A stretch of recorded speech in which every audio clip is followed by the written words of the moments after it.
13 September 2020, Minggu ke-14 setelah Trinitatis. Epistel Galatia 5 ayat 19-21, Evangelium Pengkhotbah 2 ayat 4-11.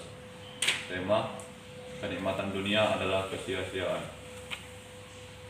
Shalom bagi kita semua, selamat hari Minggu dan selamat memasuki Minggu ke-14 setelah Trinitatis dengan tema kenikmatan dunia adalah kesia-siaan. Marilah kita meminta pertolongan Roh Kudus untuk menuntun kita dalam melaksanakan ibadah kita ini. Untuk memasuki ibadah kita, marilah kita saat teduh sejenak. Mari kita bernyanyi dari Kidung Jemaat nomor 18 ayat 1-4. Allah hadir bagi kita. Allah hadir bagi kita dan hendak memberi berkat. Mari kita nyanyikan bersama.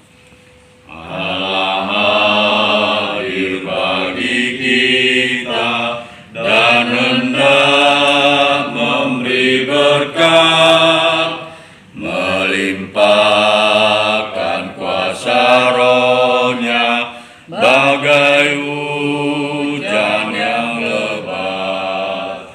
Dengan Roh Kudus ya Tuhan, umat-Mu berkatilah, barui hati kami, oh curahkan kurnia.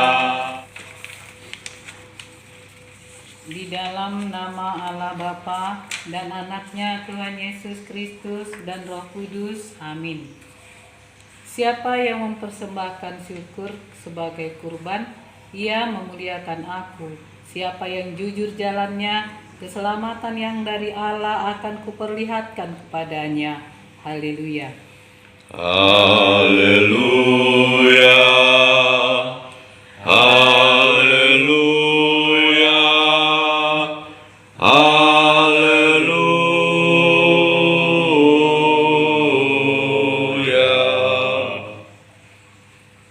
Marilah kita berdoa. Mari kita bernyanyi dari Kidung Jemaat nomor 269 ayat 2. Hai musafir mau kemana? Apa kamu dapat tahan dalam badai yang seru? Mari kita nyanyikan bersama-sama. Apa kamu dapat tahan dalam badai yang seru? Tangan Tuhan yang menuntun, hati kami pun penuh. Apapun yang dihadapi, Yesuslah membimbing kami. Yesuslah membimbing kami ke kota-Nya yang kudus. Yesuslah membimbing kami ke kota-Nya yang kudus. Marilah kita mendengarkan firman Tuhan sebagai pendahuluan khotbah yang tertulis dalam Galatia 5 ayat 19 sampai 21.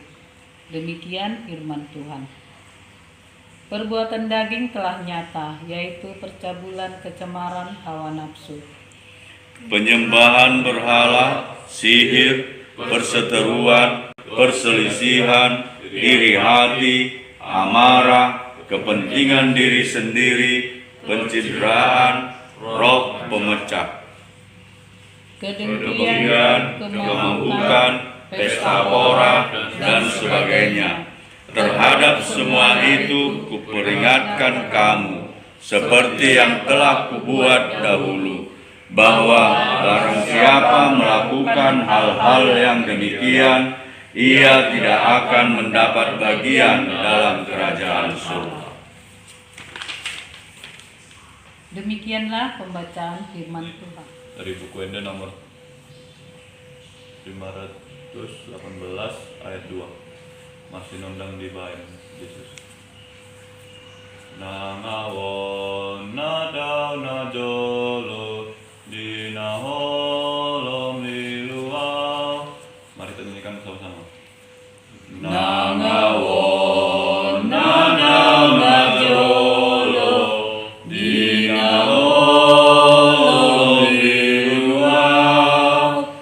Alai sondang itu aku dong mampuanmu lakau tapagat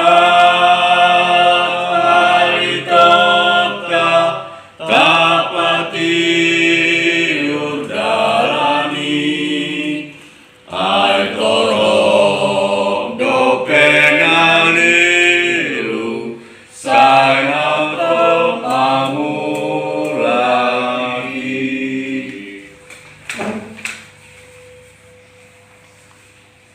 Saudara-saudara yang terkasih di dalam Tuhan kita, marilah kita mengaku dosa-dosa kita kepada Allah Bapa dan memohon pengampunan dosa kita. Marilah kita berdoa. Kita bernyanyi dari Kidung Pujian, betapa dalamnya kasih setiamu. Betapa dalamnya kasih setiamu, betapa besarnya kebaikanmu. Mari kita nyanyikan sama-sama. Betapa dalamnya kasih setiamu, betapa besarnya kebaikanmu, hidupku dipenuhi kemuliaanmu, indahnya oh Yesus Tuhanku. Betapa dalamnya kasih setiamu, betapa besarnya kebaikanmu, hidupku dipenuhi kemuliaanmu, indahnya oh Yesus Tuhanku.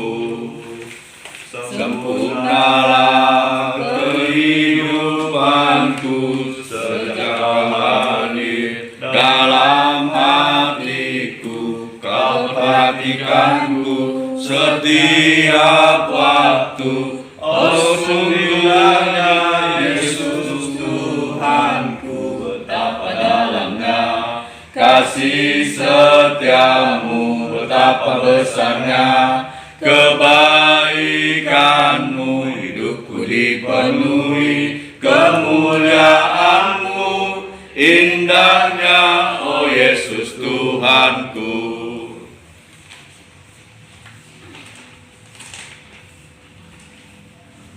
Tunjuk hidup baru. Marilah kita mendengar firman Tuhan sebagai petunjuk hidup baru, yaitu 1 Korintus 10 ayat 31.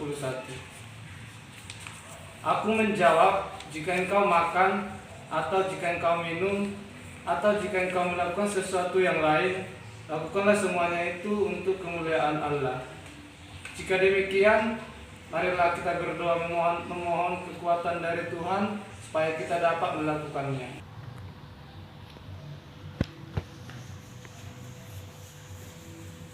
Mari kita bernyanyi dari Kidung Jemaat nomor 375. Saya mau ikut Yesus. Saya mau ikut Yesus. Mari kita nyanyikan bersama-sama.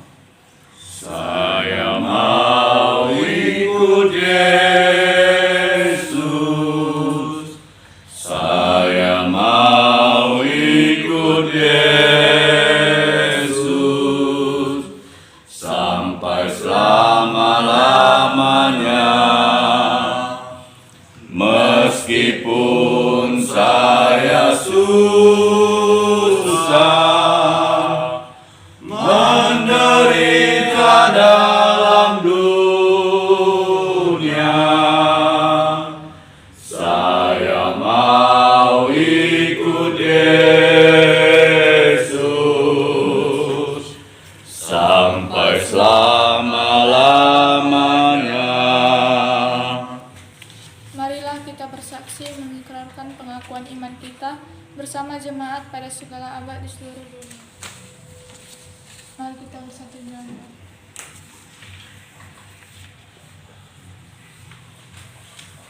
Mari kita bernyanyi dari Kidung Jemaat nomor 426 ayat 1-3. Kita harus membawa berita. Kita harus membawa berita. Mari kita nyanyikan bersama-sama.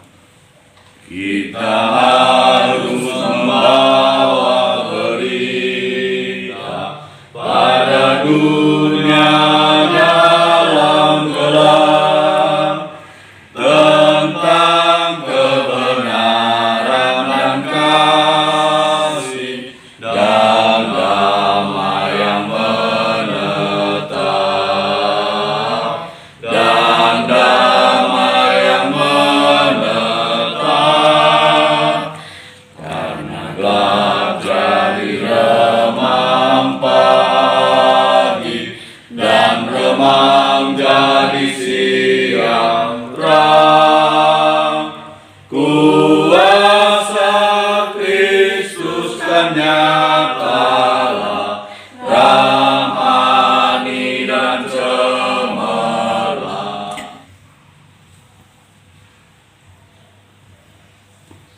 Pembacaan firman Tuhan diambil dari Pengkhotbah 2 ayat 4-11.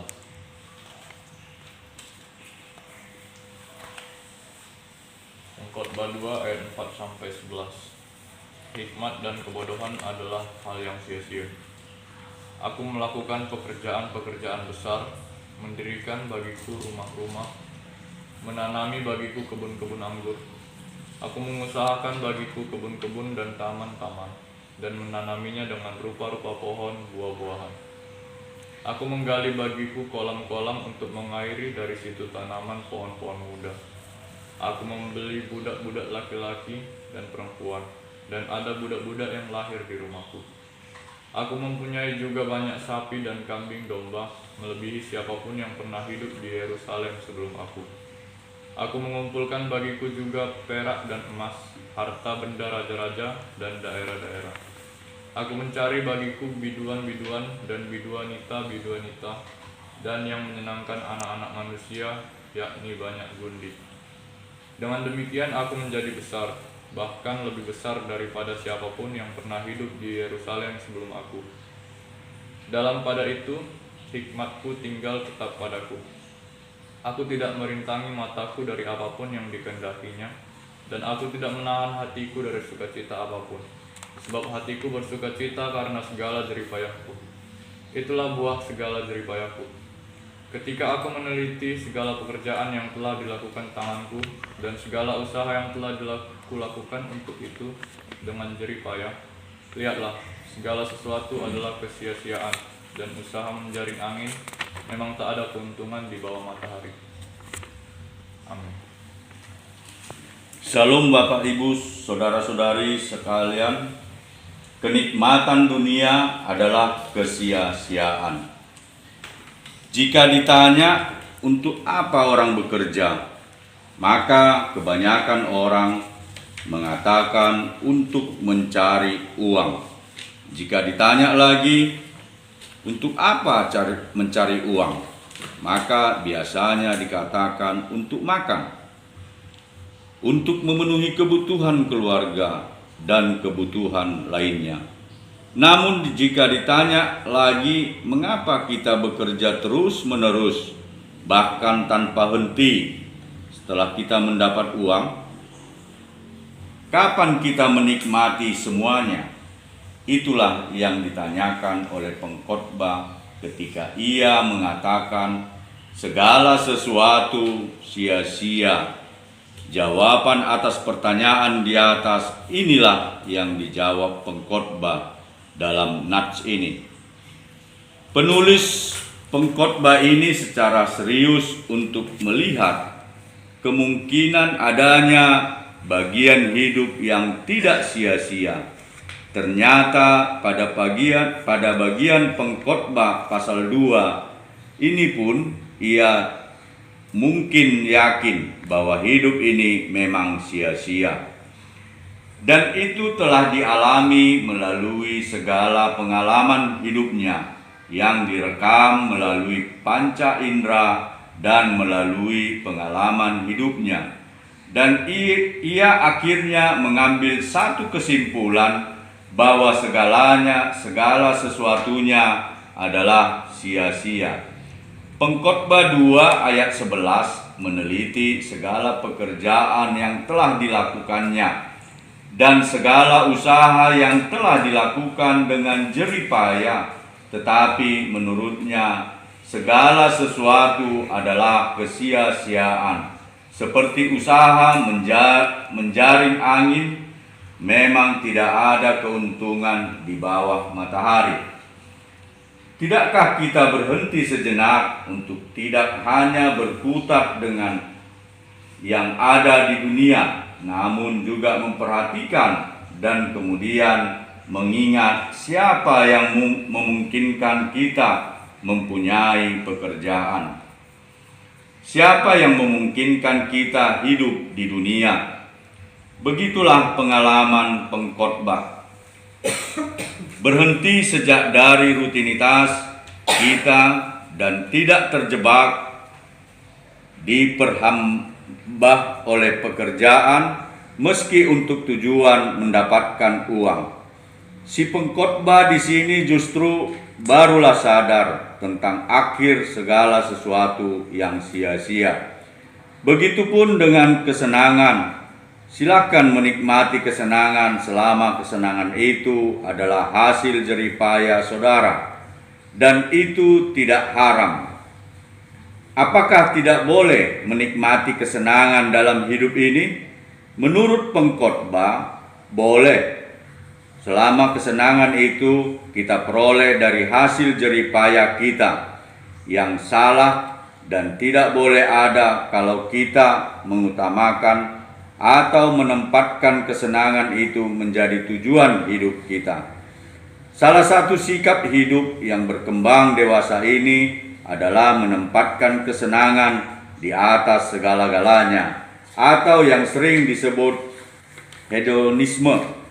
Maunya enak, maunya nikmat, nggak mau susah sedikit pun.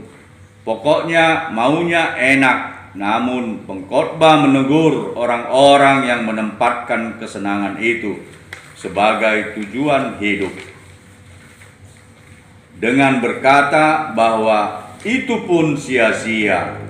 Jangan lupa bahwa kesenangan hari ini bisa hilang besok, karena tidak ada satupun yang kekal di dunia ini. Oleh karena itu, janganlah kita larut dan dikuasai oleh kesia-siaan, hidup yang tidak bermakna, hidup yang terdampak positif terhadap orang yang lain. Seringkali manusia menduakan Tuhan disebabkan hidup yang sia-sia.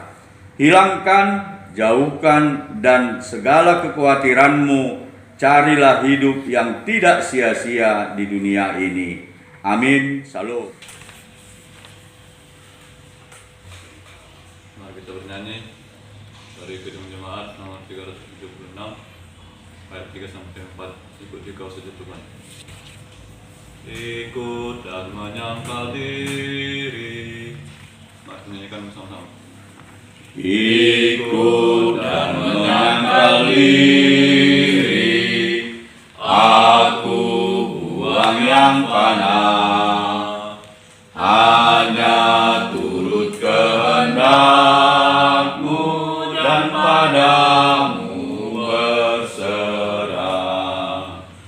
Aku ingin ikut Dikau dan mengabdi padamu dalam Dikau juru selamat, ku bahagia penuh. Ayat persembahan diambil dari Mazmur 50 ayat 14. Persembahkanlah syukur sebagai korban kepada Allah, dan bayarlah nazarmu kepada Yang Maha Tinggi. Amin. Mari kita bernyanyi dari nyanyian persembahan pelengkap Gedung Jemaat nomor 147 ayat 1. Di sini aku bawa. Di sini aku bawa Tuhan. Mari kita nyanyikan bersama-sama. Di sini aku bawa Tuhan, persembahan hidupku semoga berkenan. Berapalah nilainya Tuhan, dibandingkan berkat-Mu yang telah Kau limpahkan. Terimalah Tuhan, oh terimalah Tuhan.